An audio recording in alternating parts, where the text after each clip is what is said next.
আমি যদি 100 জন স্টুডেন্টকে জিজ্ঞেস করি যে গ্রামারের তোমাদের সেন্টেন্স এবং ক্লজ পড়তে বা বুঝতে কি ভালো লাগে, আই এম ড্যাম শিওর যে 99 জন স্টুডেন্ট বলবে একদম ভালো লাগে না, বোরিং টপিক, কি প্রয়োজন, কোন রকম কিছু অ্যাপ্লিকেশন নেই। দেখো, আজকের এই ক্লাসের মধ্যে দিয়ে তোমাদের এই যে উক্তি ক্লজ এবং সেন্টেন্স সম্বন্ধে আশা করি তার পুরো পরিবর্তন আমি করে দেব, এবং গ্যারান্টি দিয়ে বলতে পারি তোমাদের ক্লজ রিলেটেড কোনো রকম ডাউট থাকবে না, এবং প্রত্যেকটা জিনিস ক্লজ এবং সেন্টেন্স পড়ার জন্য যে সমস্ত কনসেপ্ট গুলো আসে, যেগুলো তোমাদের মনে ধোঁয়াশা সৃষ্টি হয়, সেগুলো এই ক্লাসের পরে আর থাকবে না। তো চলো আমি চলে যাচ্ছি সরাসরি সেন্টেন্সের যে ডিটেল কনসেপচুয়াল ক্ল্যারিটি, সেটা নিয়ে আমি শুরু করছি আজকের ক্লাস সেন্টেন্স। তবে ক্লজে আসার আগে তোমাদের সেন্টেন্সের বেসিক স্ট্রাকচার গুলো জানতে হবে, এবং তারপরে এটার যে অ্যাপ্লিকেশন অর্থাৎ ট্রান্সফরমেশন অফ সেন্টেন্স, সেটা আমরা যাব। ঠিক আছে, তো চলে আসছি আমরা প্রথমে সেন্টেন্স। দেখো, সেন্টেন্স আমরা জানি, আমাদের প্রথমেই মাথায় রাখতে হবে যে আমাদের অ্যাপ্লিকেশনটাকে মাথায় রেখে কনসেপ্ট যেটা প্রয়োজন শুধু সেইটুকুই আমরা জানবো। দেখো, সেন্টেন্স প্রথমে জানতে হবে স্ট্রাকচার ওয়াইজ। সেন্টেন্স তিন ধরনের আমরা জানি: সিম্পল সেন্টেন্স, কমপ্লেক্স সেন্টেন্স এবং কম্পাউন্ড সেন্টেন্স, রাইট?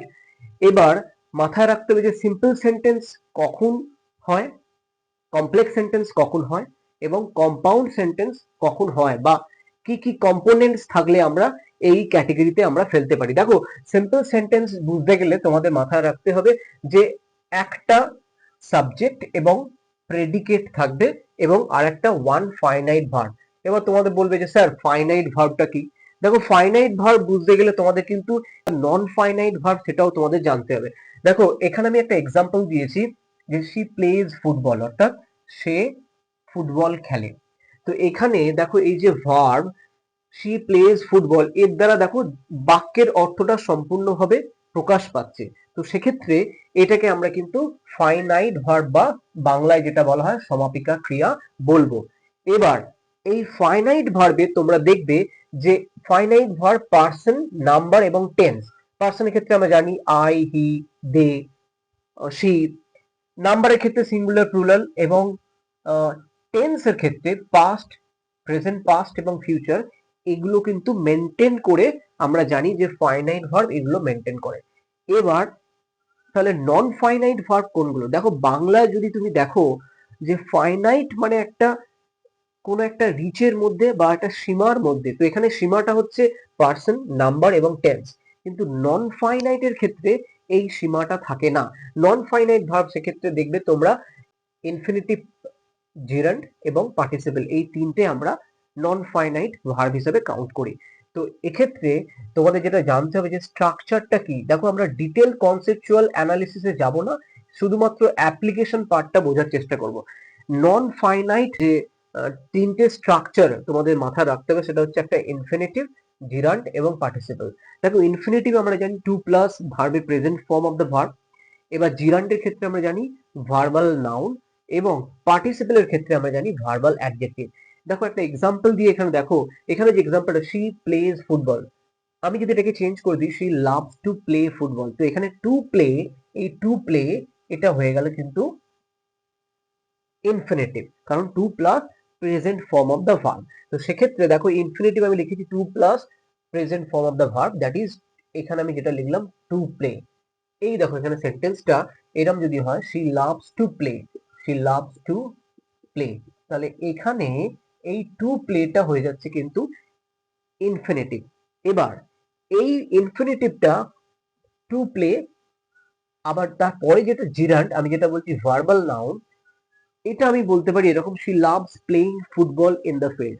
তো এখানে প্লে রুট ভার্ব, তার সঙ্গে যে আইএনজি যোগ হচ্ছে, তাহলে সেক্ষেত্রে এটা হয়ে যাচ্ছে জিরান্ড। এবং এখানে দেখো শি লাভস প্লেইং, এখানে একটা এই যে ভার্বাল নাউন ফোর্স কাজ করছে, যেটা ভার্বাল নাউন আমরা বলছি, ভার্বের একটা ফোর্স আছে।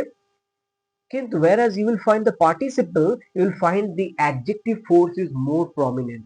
ধরো, সেক্ষেত্রে আমি বললাম যে she got down from the running train. Now running itself verb plus ing, but you will find the force of adjective is there because it attributes train, which is the noun itself. তাহলে এই ধরো, আমি যদি লিখি যে running train, running train এক্ষেত্রে কিন্তু হয়ে যাচ্ছে অ্যাডজেক্টিভ, কারণ এইখানে যে ভার্ব প্লাস আইএনজি ফর্ম এটা কিন্তু এই ট্রেনকে বিশেষিত করছে, সেই জন্য এটা হয়ে যাচ্ছে পার্টিসিপল অর্থাৎ ভার্বাল অ্যাডজেক্টিভ। এবার এই সিম্পল সেন্টেন্সের আইডিয়ার পরে তোমাদের যেটা থাকবে কমপ্লেক্স এবং কম্পাউন্ড, এবং ক্লজের ধারণা যেটা সেটা কিন্তু আমরা কমপ্লেক্স সেন্টেন্স যখন করব তখন কিন্তু আমাদের ক্লজের ধারণাটা লাগবে, কারণ আমরা জানি কমপ্লেক্স সেন্টেন্সের জয়েনিং এর ক্ষেত্রে আমরা নাউন ক্লজ, অ্যাডভার্ব ক্লজ এবং অ্যাডজেক্টিভ ক্লজ, এই তিনটে ক্লজ দিয়ে আমরা কমপ্লেক্স সেন্টেন্সে জয়েন করি। তো সেক্ষেত্রে তোমরা যেটা মাথায় রাখতে হবে যে সিম্পল আইডিয়া যে কমপ্লেক্স সেন্টেন্স বেসিক্যালি কি, দেখো একটা ওয়ান প্রিন্সিপাল ক্লজ থাকবে বা মেইন ক্লজ, তার সঙ্গে one or more subordinate clause. এবার এই সাবঅর্ডিনেট ক্লজের ক্ষেত্রে আমরা জানি যে নাউন ক্লজ, অ্যাডভার্ব ক্লজ এবং অ্যাডজেক্টিভ ক্লজ আসে। তো সেক্ষেত্রে একটা এক্সাম্পল দেখো, I know the girl who always made me fool. দেখো এখানে I know the girl is of course what we find this is principal clause. Now who always made me fool, this is dependent on principal clause, so it is subordinate clause. Now we are not coming to the different division of subordinate clause, like as I said noun clause, adverb clause এবং adjective clause, এগুলোতে আমরা এখন আসছি না, আমরা এর পরের ক্লাসে এগুলো ডিটেলসে আলোচনা করব। এখন যেটা তোমাদের যে বেসিক কনসেপ্ট যে সিম্পল সেন্টেন্স কখন হয়, কমপ্লেক্স সেন্টেন্স কখন হয়, কম্পাউন্ড সেন্টেন্স কখন হয় এবং তাদের যে কম্পোনেন্ট সেগুলো জানা, এবং আরেকটা যেটা ইম্পর্টেন্ট যে সিম্পল সেন্টেন্স জয়েনিং এর ক্ষেত্রে আমরা কি কি টুলস ইউজ করতে পারি। অ্যাজ আই টোল্ড ইউ যে অ্যাপ্লিকেশনটা খুবই ইম্পর্টেন্ট। দেখো কনসেপচুয়াল পার্ট অবশ্যই তোমাদের ক্লিয়ার থাকতে হবে, কিন্তু কনসেপ্ট থেকে তো আর প্রশ্ন আসবে না, তোমাদের কোনো ডেফিনেশন জিজ্ঞেস করা হবে না। তো সেক্ষেত্রে তোমাদের অ্যাপ্লিকেশন পার্টটা মাথায় রাখতে হবে, এবং সেটার জন্য যে যে কনসেপ্টগুলো আমাদের জানতে হবে বা যে আইডিয়াগুলো আমাদের মাথায় রাখতে হবে সেইগুলো নিয়ে আমরা আলোচনা করব। দেখো এখানে কমপ্লেক্স সেন্টেন্স আমি এইমাত্র বললাম, তাহলে পড়ে থাকছে কম্পাউন্ড সেন্টেন্স। দেখো কম্পাউন্ড সেন্টেন্সের ক্ষেত্রে আমরা জানি two or more principal clause. দেখো এবার এক্ষেত্রে দেখবে যে দুটো যে প্রিন্সিপাল ক্লজ বা মেন ক্লজ তাদের মধ্যে এখানে একটা লিঙ্কার থাকে, একটা লিঙ্কার থাকে, যেটা আমরা লিঙ্কারটাকে আমরা মনে রাখার জন্য একটা নিমোনিক ইউজ করি ফ্যান বয়েজ। এটা ডিটেলসে আমি আলোচনা করব যখন আমরা কম্পাউন্ড সেন্টেন্স নিয়ে আলোচনা করব, সেক্ষেত্রে আমরা এটা আলোচনা করব। দেখো A for, A for and, N for neither nor, B for but, O for or, Y for yet and S for so.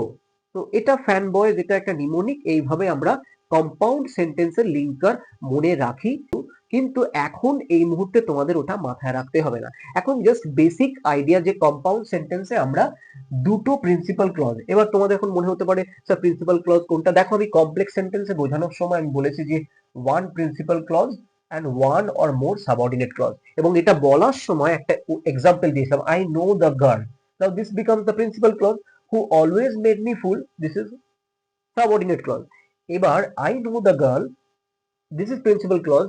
এইরকম আর একটা প্রিন্সিপাল ক্লজ যখন আমরা কোঅর্ডিনেটিং কনজাংশন দিয়ে যুক্ত করব তখন সেটা হয়ে যাবে কম্পাউন্ড সেন্টেন্স। এবং এই কোঅর্ডিনেটিং কনজাংশনের যে সেগ্রিগেশন, অর্থাৎ how many types of coordinating conjunction যাকে দিয়ে আমরা কম্পাউন্ড সেন্টেন্স যুক্ত করতে পারি তার এক্সাম্পল আমি এখানে দিয়েছি নিমোনিক ফ্যান বয়েজ। ঠিক আছে, তো সুতরাং তোমাদের মাথায় এটা রাখতে হবে যে বেসিক্যালি এই আইডিয়াটা মাথায় রাখতে হবে যে সিম্পল সেন্টেন্সের যে ডেফিনেশন পার্টে কি কি কম্পোনেন্টস ইম্পর্টেন্ট যেটা মাথায় রাখতে হবে, তার সঙ্গে কমপ্লেক্স সেন্টেন্সের কি কি কম্পোনেন্টস মাথায় রাখবে এবং কম্পাউন্ড সেন্টেন্সের কি কি কম্পোনেন্টস মাথায় রাখবে তোমাদের অ্যাপ্লিকেশন পার্টের জন্য। তো সেই জিনিসটা তোমাদের ফোকাসে রাখতে হবে। এবার প্রশ্ন হচ্ছে, দেখো এখানে একটা এক্সাম্পল আছে, আমি সিম্পল সেন্টেন্স জয়েনিং এর যে সমস্ত টুলস গুলো আমরা ইউজ করি সেটা যাওয়ার আগে দেখো এখানে কম্পাউন্ড সেন্টেন্সের ক্ষেত্রে দেখো হি এক্সাম্পল আমি দিয়েছি, হি নাইদার অবটেন্স সাকসেস নর ডিজার্ভ ইট। তো এখানে নাইদার নর ইউজ হয়েছে, আমি এখানে বলেছিলাম যে ফ্যান বয়েসে নাইদার নর নিমোনিক হিসেবে আমি বলেছিলাম যে কোঅর্ডিনেটিং লিঙ্কার ইউজ হয়। তো এইভাবে তোমরা দেখতে পাচ্ছ দুটোই কিন্তু যে ইন্ডিপেন্ডেন্ট অর্থাৎ প্রিন্সিপাল ক্লজ দুটোই, এবং তাদের মধ্যে একটা সংযোগকারী আমরা দেখতে পাচ্ছি যে কনজাংশন ইউজ হচ্ছে, right. Now come to the simple sentence joining, যেটা তোমাদের অ্যাপ্লিকেশনে আছে যে তোমরা কমপ্লেক্স সেন্টেন্স বা কম্পাউন্ড সেন্টেন্স থেকে কিভাবে সিম্পল সেন্টেন্স জয়নিং করবে, কি কি টুলস তোমরা ইউজ করতে পারো। দেখো আমি এক্ষুনি বললাম যে ইনফিনিটিভ তোমরা ইউজ করতে পারো, পার্টিসিপল তোমরা ইউজ করতে পারো, প্রেপোজিশন তোমরা ইউজ করতে পারো, ফ্রেজ করতে পারো, এবং ভার্বাল ফ্রেজ এটাও অনেক সময় আমরা ইউজ করি, ঠিক আছে? অথবা কোনো একটা আইডিয়া অ্যাজ অ্যান ইউনিট, এটা আমরা ইউজ করি। দেখো ইনফিনিটিভ কনসেপ্ট আমি তোমার অলরেডি বললাম যে to plus present form of the verb. Participle আমি বললাম যে verb plus ING, verb plus ING. এবার পার্টিসিপলের সঙ্গে জিরান্ডের পার্থক্য আমি বললাম যে একটা হচ্ছে ভার্বাল অ্যাডজেক্টিভ আর একটা হচ্ছে ভার্বাল নাউন। জিরান্ড ভার্বাল নাউন এবং পার্টিসিপল হচ্ছে ভার্বাল অ্যাডজেক্টিভ। এবার তোমরা তো জানো যে অ্যাডজেক্টিভ মানে নাউন বা প্রোনাউনকে বিশেষিত করে, সুতরাং এখানে যে পার্টিসিপল তার কাজটাই ওটাই হবে, ভার্ব প্লাস আইএনজি স্ট্রাকচার, কিন্তু নাউন বা প্রোনাউনকে অ্যাট্রিবিউট বা এক্সট্রা ইনফরমেশন দেবে। আর একটা হচ্ছে প্রিপোজিশন। আমরা অনেক সময় বলি যে in spite of his wretched condition he made it to the top list. In spite of being poor he was honest. So this way we find that preposition is also used for simple sentence joining. So মোটামুটি এই concept গুলো তোমরা মাথায় রাখলে তোমাদের যে basic ধারণা যে সিম্পল সেন্টেন্স, কমপ্লেক্স সেন্টেন্স এবং কম্পাউন্ড সেন্টেন্সের যে বেসিক পার্ট, সেটা মোটামুটি তোমাদের কোনো অসুবিধা হবে না আশা করছি। এবার যে ট্রান্সফরমেশন অফ সেন্টেন্স যেটা তোমাদের পরীক্ষায় আসে, সেক্ষেত্রে তোমাদের কিন্তু অ্যাপ্লিকেশন পার্টটা মাথায় রাখতে হবে এবং তোমাদের প্র্যাকটিস করতে হবে। প্রত্যেকটা সিম্পল সেন্টেন্সের প্র্যাকটিস তোমাদের করতে হবে, কমপ্লেক্স সেন্টেন্স এবং কম্পাউন্ড সেন্টেন্স। কিন্তু তার আগে ডিটেলসে তোমাদের কমপ্লেক্স সেন্টেন্সের জয়েনিং এর ক্ষেত্রে ক্লজের কি ভূমিকা এবং সেখানে নাউন ক্লজ, অ্যাডজেক্টিভ ক্লজ এবং অ্যাডভার্ব ক্লজ কিভাবে তোমরা বুঝবে এবং কিভাবে আইডেন্টিফাই করে তার অ্যাপ্লিকেশনটা কাজে লাগাবে, সেটা তোমাদের জানতে হবে। এবং সেই রিলেটেড একটা ভিডিও আমি চেষ্টা করব নেক্সট ক্লাসে আনার জন্য। আশা করছি আজকের যে বেসিক কনসেপ্ট রিলেটেড যে ক্লাস, সেন্টেন্স স্ট্রাকচার এবং তার সঙ্গে যে সিম্পল, কমপ্লেক্স এবং কম্পাউন্ডের যে কম্পোনেন্টস গুলো, সেটা বুঝতে আশা করছি তোমাদের কোনো অসুবিধা হয়নি। যদি তোমাদের কনসেপচুয়াল ক্ল্যারিটিতে এই ভিডিওটা সামান্যতম সাহায্য করে থাকে, তাহলে অবশ্যই একটা থামস আপ এবং লাইক দিয়ে সাপোর্ট করবে। তো আজকে শেষ করছি এখানেই, দেখা হচ্ছে পরবর্তী ভিডিওতে। Thank you, have a nice day.